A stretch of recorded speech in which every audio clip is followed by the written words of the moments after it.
हाँ विद्यार्थियों, कल के लेक्चर में अपन ने प्रबंधकीय लेखांकन की सीमाओं की जानकारी प्राप्त की थी, अर्थात लाभ होने के साथ साथ कुछ प्रबंधकीय लेखांकन की सीमाएं थी, उसका अपन ने अध्ययन किया था। उसके अलावा अपन ने वित्तीय लेखांकन और प्रबंधकीय लेखांकन के अंतर के बारे में भी विस्तार से जानकारी प्राप्त की थी। आज आपको लागत लेखांकन और प्रबंधकीय लेखांकन में अंतर के बारे में जानकारी देंगे।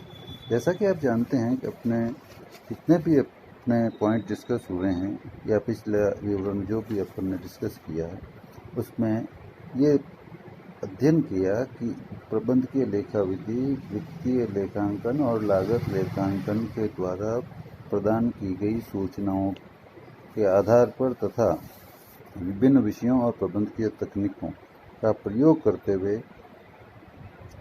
उच्च प्रबंध को प्रबंधकीय लेखाकार आंकड़े प्रस्तुत करता है। अर्थात हमने समझा कि प्रबंधकीय लेखांकन के लिए न केवल वित्तीय और लागत लेखांकन की सूचनाएं इम्पोर्टेंट है, बल्कि प्रबंधकीय लेखाकार को जो विभिन्न विषयों का ज्ञान होता है, उनमें जो उनकी तकनीकें होती हैं, उनका प्रयोग करके अपनी बुद्धि चातुर्य का प्रयोग करके, विश्लेषणात्मक क्षमता का प्रयोग करके वह इस तरह से सूचनाओं को तैयार करके प्रस्तुत करता है और इतने विकल्प देता है अलग अलग, उच्च प्रबंध को कम से कम मेहनत करते हुए निर्णय लेने में आसानी रहे। तो आपको लगता होगा कि जब तो वित्तीय लेखांकन और लागत लेखांकन पर यह निर्भर है, तो वित्तीय लेखांकन और प्रबंधकीय लेखांकन में अपन ने अंतर समझा, तो लागत लेखांकन और प्रबंधकीय लेखा विधि में भी अंतर की जानकारी होनी चाहिए। तो आज अपन लागत लेखांकन और प्रबंधकीय लेखांकन में अंतर की जानकारी प्राप्त करेंगे। सबसे पहली बात है इसके विकास की। लागत लेखा विधि 20वीं शताब्दी में विकसित हुई, जबकि प्रबंधकीय लेखा विधि पिछले 50 साल में विकसित हुई है। अगला अंतर है घटनाओं की प्रकृति। लागत लेखा विधि का संबंध भूतकालीन और वर्तमान घटनाओं से होता है, जबकि प्रबंधकीय लेखा विधि का संबंध भविष्य की घटनाओं से होता है। नेक्स्ट बात लेखांकन की आती है। लागत लेखा विधि में केवल मौद्रिक घटना ही लेखांकित होती है सामान्यतया, जबकि प्रबंधकीय लेखा विधि में मौद्रिक के साथ साथ अमौद्रिक घटनाएं भी लेखाबद्ध होती हैं। अगला है अवधि। लागत लेखा विधि का संबंध अल्पकालिक या अल्पकालीन आंकड़ों से होता है, जबकि प्रबंधकीय लेखा विधि अल्पकालीन और दीर्घकालीन दोनों प्रकार के आंकड़ों को महत्व प्रदान करती है। अगला उद्देश्य का अंतर का आधार है उद्देश्य। लागत लेखा विधि का उद्देश्य लागत ज्ञात करने के साथ साथ विश्लेषण, लागत नियंत्रण और मूल्य निर्धारण करना भी होता है, जबकि प्रबंधकीय लेखा विधि का उद्देश्य प्रबंधकीय कार्यों के कुशल निष्पादन के लिए आवश्यक सूचनाएं प्रस्तुत करना होता है। अगला अंतर का आधार है क्षेत्र। लागत लेखा विधि का क्षेत्र प्रबंधकीय लेखा विधि की तुलना में संकुचित है। जैसा कि अपन ने वित्तीय लेखांकन में भी पढ़ा था, उसका संकुचित, प्रबंधकीय लेखांकन का विस्तृत है। वैसे ही लागत लेखांकन विधि का भी प्रबंधकीय लेखांकन विधि की तुलना में क्षेत्र संकुचित है, जबकि प्रबंधकीय लेखा विधि का व्यापक क्षेत्र है। अगला है आधार सहायता। लागत लेखा विधि प्रबंध के कार्यों में सहायक होती है और निष्पादन के मूल्यांकन में सहायक नहीं हो सकती है, जबकि प्रबंधकीय लेखा विधि निष्पादन के मूल्यांकन अर्थात परफॉर्मेंस इवैल्यूएशन के साथ साथ भावी कार्यों में भी सहायक होती है। नेक्स्ट अंतर का आधार है सिद्धांत एवं प्रारूप। लागत लेखा विधि के निर्धारित सिद्धांत होने के साथ साथ लेखांकन के लिए प्रारूप भी निर्धारित होते हैं, जबकि प्रबंधकीय लेखा विधि के कोई निश्चित सिद्धांत और प्रारूप नहीं है। आवश्यकता अनुसार प्रबंधकीय लेखाकार अपनी कुशलता और स्किल के अनुसार निर्धारित करता है कि आंकड़ों का प्रेजेंटेशन कैसे करना है। इसके बाद अगला और अंतिम अंतर का आधार है विश्लेषण और व्याख्या।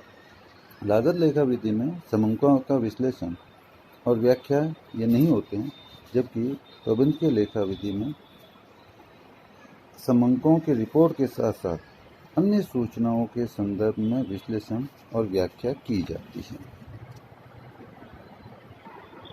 अब अपन समझेंगे प्रबंधकीय लेखांकन की परंपराएं या प्रथाएं।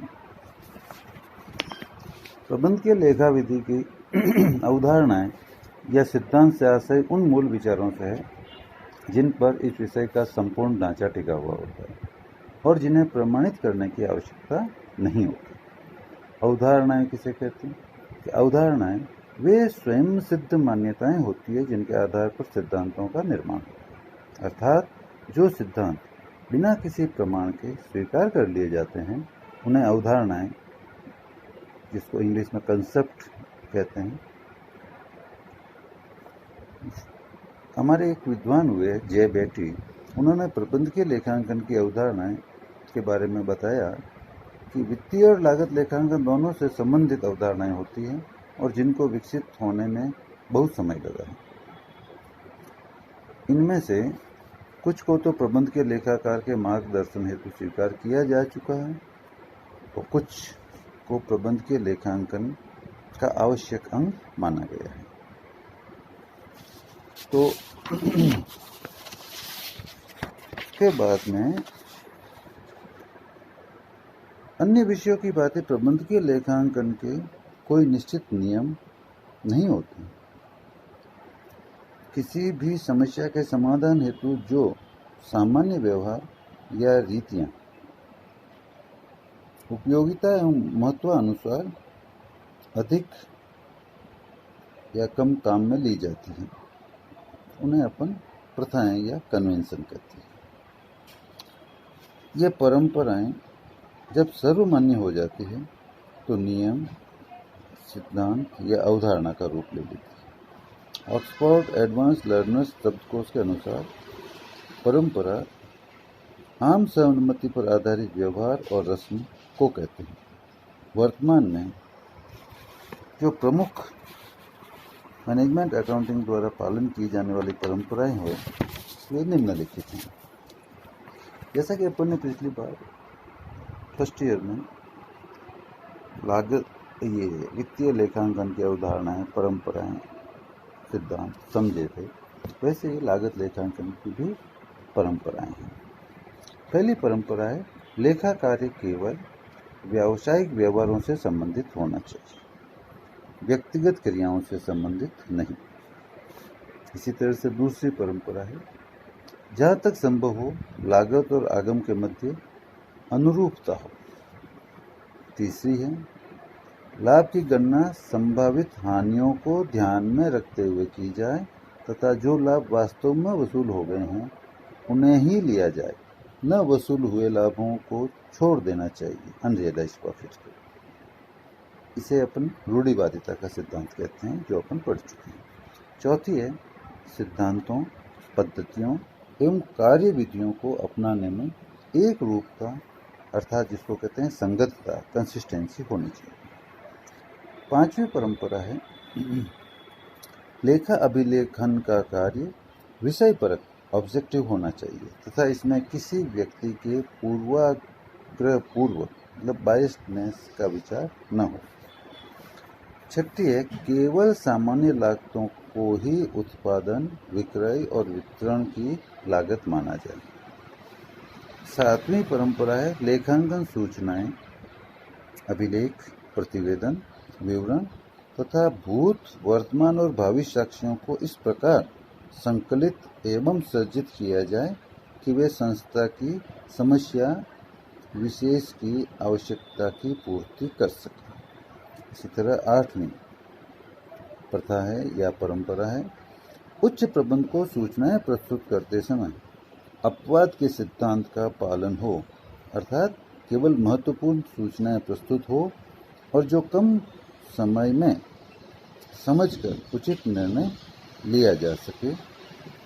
पूर्व निर्धारित और वास्तविक आंकड़ों में अंतर न हो तो उन्हें प्रस्तुत न किया जाए। नवमीय, लागतों को उनके उत्पन्न होने के स्थान पर नियंत्रित किया जाना चाहिए, मतलब जहां लागत लग रही है वहीं पे उसको कंट्रोल किया जा सकता है। और लास्ट, पूंजी को अक्षुण्ण रखते हुए ही लाभ अर्जित माना जाए, अर्थात स्फीति के कारण मूल्य कम होने पर पुनर्मूल्यांकन लेखांकन रिवैल्यूएशन अकाउंटिंग के सिद्धांत अपनाए जाए।